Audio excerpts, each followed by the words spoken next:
नमस्कार जी अजय जी, और कैसे हैं आप? बढ़िया सर। कैसे चल रही है अपनी जेजेपी पार्टी? हम तो निरंतर अपने काम में लगे हुए हैं और कल भी पार्टी की प्रदेश स्तरीय किसान सेल की बैठक है पानीपत में। परसों जननायक चौधरी देवीलाल जी की जयंती है दिल्ली में। फिर 7 तारीख को बैकवर्ड सेल की हमारी प्रदेश की कार्यकारिणी की मीटिंग है जज्जर में। ये सिलसिला निरंतर चल रहा है। उसके साथ साथ मंडियों के दौरे भी हैं। कल भी मैं 2-3 मंडी विजिट करूंगा। जी, तो अभी जैसे आप लगभग 2 साल हो गए हैं, पहले आप भी सत्ता में थे, तो उसके बाद में नायब सैनी जी सीएम बने हुए हैं। 2 साल का कार्यकाल उनका हो गया है। कैसे देखते हैं आप जब मंडियों में या पब्लिक में जाते हैं तो? आज सरकार नाम की चीज़ नहीं है, अब तो सरकार के नाम पे परेशानी है। किसान को तरह तरह से परेशान करने का काम किया जा रहा है।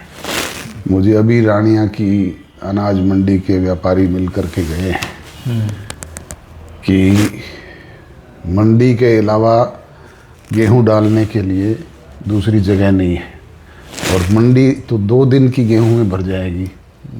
उसके बाद कहाँ डालें? पहले तो बाहर सड़क पे भी डाल देते थे, दूसरी फैक्ट्रियों में भी डाल देते थे। अब बाहर तो रिस्ट्रिक्शंस हैं। ठीक है। तो ये तो तरह तरह से किसान को प्रताड़ित और परेशान करने का काम किया जा रहा है। तो मुख्यमंत्री जो नायब सैनी का 2 साल का जो कार्यकाल है, उसको आप क्या कहें? मुख्यमंत्री मैंने तो कभी नायब सैनी को माना ही नहीं। मुख्यमंत्री तो खट्टर और खुल्लर हैं अभी भी। जी। खट्टर दिल्ली में बैठ के सरकार चलाते हैं और खुल्लर सारी सरकार को चंडीगढ़ डील करता है। ठीक है। तो ये जो नई पॉलिसियाँ आ रही है या जो किसान परेशान हो रहे हैं या पब्लिक परेशान है, तो यही कारण है क्या? निश्चित तौर पे ये सरकार की बेकायदगियाँ खुद ये क्रिएट कर रहे हैं। ये तो क्रिएशन है सरकार की खुद की। पब्लिक जो जेजेपी है अपनी, तो पब्लिक की आवाज़ किस प्रकार से बनने का प्लान? मैंने बताया ना कि मेरे तो कल भी 2-3 मंडियों के कार्यक्रम हैं, और उसके लिए हमने हर मंडी पे अपने किसान केंद्र खोले हैं, जहाँ पे पार्टी के लोग बैठेंगे। किसानों को जो भी समस्याएं आएंगी उनके समाधान हेतु प्रशासन से मिलेंगे। थोड़े ही समय में आपने अपनी जेजेपी पार्टी की 2 रैलियां जैसे की है अभी, तो यह सिलसिला आपको कैसा लगा और आगे क्या प्लान है? बड़ा कार्यक्रम प्रजातंत्र में जनता जनार्दन ही सब कुछ निर्णय करती है, और उसको लेकर के हम लोगों के बीच में जा रहे हैं। हम अपनी पार्टी के नीति कार्यक्रम और प्रोग्राम के साथ साथ सरकार की बेकायदगियों को भी उजागर करते हैं। फैसला तो प्रजातंत्र में लोगों ने करना है। हाँ, तो पब्लिक की जैसे बात करें कि अभी अपने 15% के आसपास वोट की पार्टी थी जेजेपी, वो अचानक 1% पर कैसे आ गई? तो कोई नई बात नहीं। मैंने कहा ना कि मैंने अनेक बार पार्टी को धरातल में जाते भी देखा है और सरातल में जाते भी देखा है। ठीक है। 1984 में हम 10 की 10 लोकसभा सीटें हार गए थे चौधरी देवीलाल जी के नेतृत्व में। जी। और 1987 आते आते रिकॉर्ड 87 सीटें जीत करके विधानसभा में पहुंचे थे। ठीक है। हम लोकसभा का चुनाव इससे पहले जो लड़े थे, इससे पहले वाला, जी, हमारी पार्टी के 10 के 10 लोकसभा प्रत्याशियों की जमानत जब्त हुई थी। जी। और थोड़े टाइम के बाद 15.5% वोट दे के 10 विधायक चुन करके भेजने का काम भी किया। ठीक है। तो आप अक्सर बोलते हैं कि समय बड़ा बलवान होता है, तो आज जेजेपी का समय कैसा है? मैंने बताया ना कि फैसला तो लोगों ने करना है। हमारा काम है हम लोगों के बीच में जो भी कोई गलतफहमियां हुई उन्हें दूर करें, लोगों के बीच में जाएं, पार्टी के नीति प्रोग्राम को लेकर के जाएं, सरकार की बेकायदगियों को लेकर के जाएं। हम निरंतर अपने काम में लगे हुए हैं, जुटे हुए हैं। ठीक है। तो जैसे अभी किसान आंदोलन एक बड़ा आपकी सरकार में जब आप हिस्सेदार थे, तो वो एक बड़ा हिस्सा रहा और किसान के तौर पे किसान बड़ी उम्मीदों से देख रहे थे। तो उस टाइम को आप अभी क्या मानते हैं? क्या उसका खामियाजा हमने भुगता जबकि हमारा उसमें कोई रोल नहीं था किसी तरह का। हमारा ना तो कोई लोकसभा का मेंबर था, ना राज्यसभा का मेंबर था। किसान के लिए कानून बने, कृषि कानून, तो केंद्र की सरकार ने बनाए। और आज जो लोग सद्भावना यात्रा निकालते हुए घूम रहे हैं, उन लोगों के सिग्नेचर थे। ठीक है। तो अभी हमें तो यूं बिना मतलब बलि का बकरा बनाया गया। हम तो साथ साथ ये चाहते थे कि किसान की समस्याओं का हल निकले। सद्भावना यात्रा की जैसे आपने बात की है, तो कांग्रेस पार्टी में अभी जो राज्यसभा चुनाव हुआ तो उसमें खरीद फरोख्त को लेकर के चर्चाएं आम हैं। ये तो प्रदेश का बच्चा बच्चा जानता है कि हरियाणा प्रदेश की असेंबली का चुनाव भूपेंद्र सिंह हुड्डा के नेतृत्व में लड़ा गया था जी। और भूपेंद्र सिंह हुड्डा ने स्वयं 19 बागी कैंडिडेट लड़ाए। ठीक है। हरियाणा में जी। और जिनको फाइनेंस किया भारतीय जनता पार्टी ने। मैं एक एक का उदाहरण दे करके बता सकता हूँ। ठीक है। उन्हीं लोगों की वजह से कांग्रेस पार्टी, जिसके लिए बच्चा बच्चा ये कहता था कि 65+ सीटें जीत के सत्ता में आ रही है कांग्रेस जी, वो 37 पे सिमट गई। अब 37 विधायक थे और हर एक आदमी ये कहता था भी एक तो क्लियर कट है। उसके बावजूद ये कभी उनको शिमला दर्शन करवा रहे थे, कभी कहीं लेके जा रहे थे, कभी अपनी गाड़ियों में बिठा बिठा करके वोट पोल करवाने के लिए ले जा रहे थे। अंदर भूपेंद्र सिंह हुड्डा खुद एजेंट बैठे थे, उनके ऑब्जर्वर बैठे थे। नो वोट आप कांग्रेस के खराब हुए हैं, गायब हो गए। 5 तो क्रॉस हुए बताते हैं, 4 जो कैंसिल हुए वो भी खराब ही हुए हैं। तो वो किसकी वजह से हुए? ये 25-25 करोड़ में भूपेंद्र हुड्डा ने खुद बेचे हैं। 25 करोड़ रुपए में? हाँ। No vote. हाँ। ठीक है। तो इतना जैसे डील की बात होती है तो कैसे डील हुई होगी, किस प्रकार से चलता होगा? अब डील तो जो करने वाले हैं उनसे पूछो। वो फेवर में बीजेपी के या कौन से कैंडिडेट? बीजेपी के फेवर में किया है जिन्होंने किया है। ठीक है। फिर वो सक्सेस तो नहीं हो पाए उस मिशन में? कैसे सक्सेस नहीं हुए बताओ? जो वो तो एक बीजेपी का वोट, वो तो एक बीजेपी का वोट कैंसिल हो गया लकीली, अदरवाइज तो वो तो सक्सेस हो गए थे।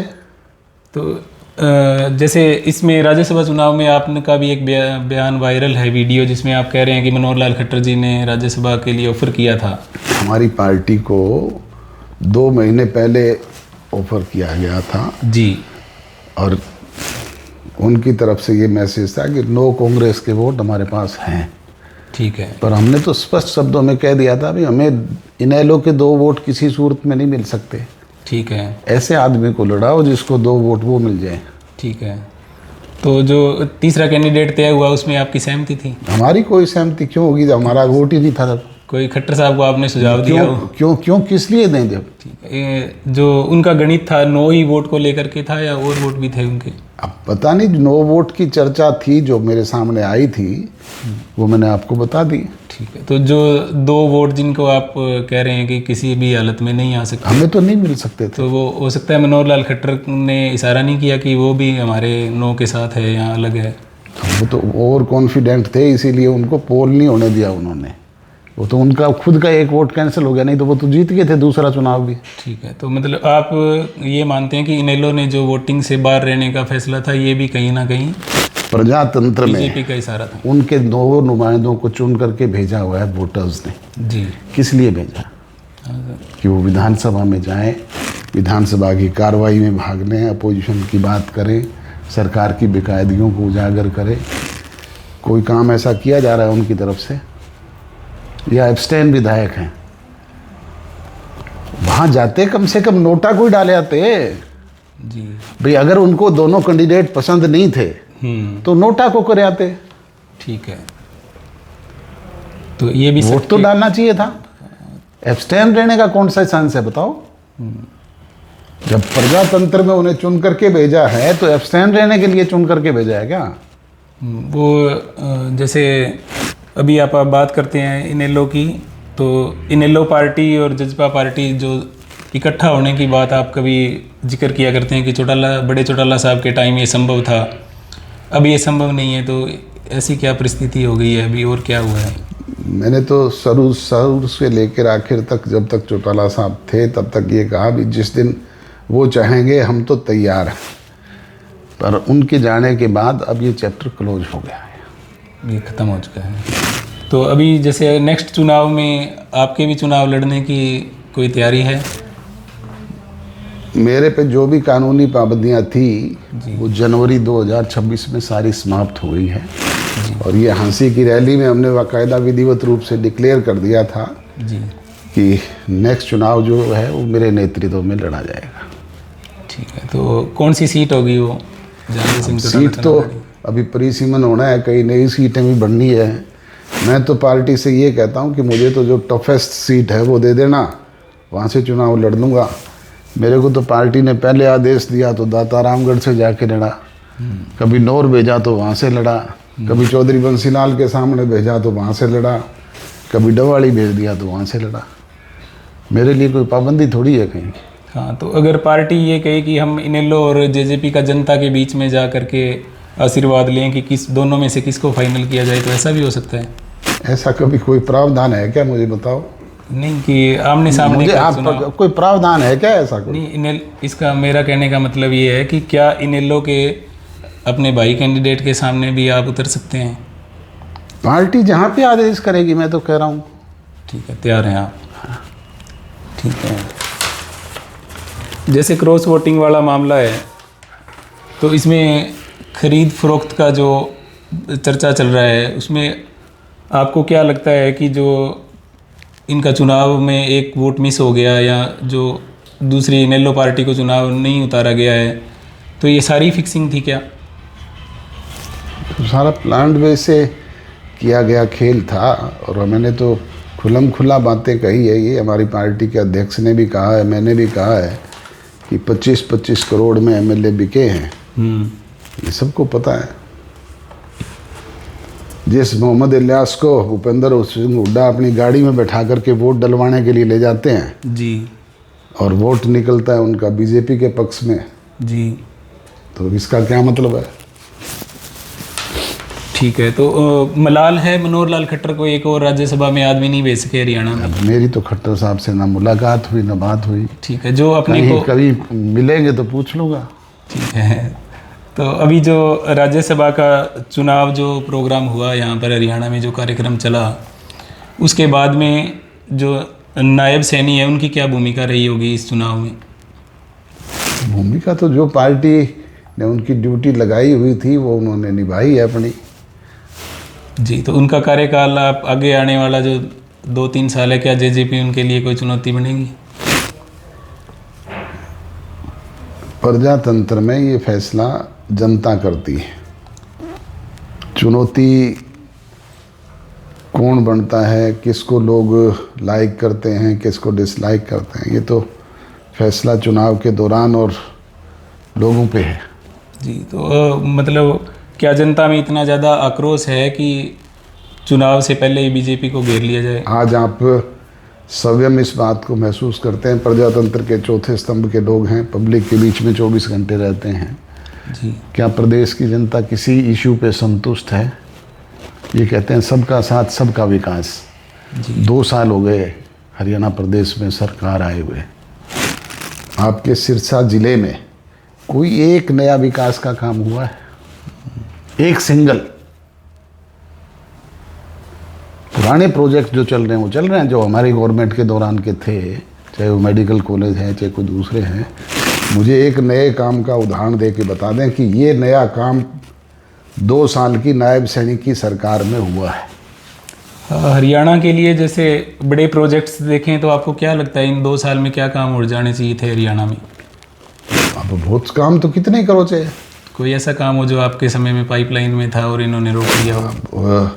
हिसार में एलिवेटेड फ्लाईओवर बनना था जिस तरह रोहतक में बना हुआ है, वो प्रोजेक्ट ही कैंसिल कर दिया।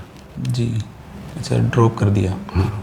तो ये इधर भी था, चौटाला से कोई हाईवे निकलना था, ऐसा भी कोई? वो तो निकलेगा क्या, सेंटर की गवर्नमेंट के द्वारा मंजूर है, पर अभी उसके लिए ज़मीनें वमीनें एक्वायर करने का काम और वो सरकार का है। पंजाब का चुनाव भी आ रहा है, क्या जेजेपी वहाँ पंजाब में भी दम दिखाएगी? हमारी यूनिट है वहाँ पे, वो निर्णय करेंगे। ठीक है। तो जैसे आपके चाचा जी हैं रिश्ते में, रणजीत सिंह जी, तो वो भी अपने प्रोग्राम कर रहे हैं, पब्लिक के बीच में जा रहे हैं, तो क्या आपके साथ आने का या आपकी चर्चा है उनके साथ कोई राजनीतिक तौर पर? ये फैसला तो देखो उन्होंने करना है राजनीतिक तौर पे। हमारे सम्माननीय हैं, पूजनीय हैं, परिवार के बड़े हैं जी। वो हमारे को आए हैं आशीर्वाद दें तो स्वागत है।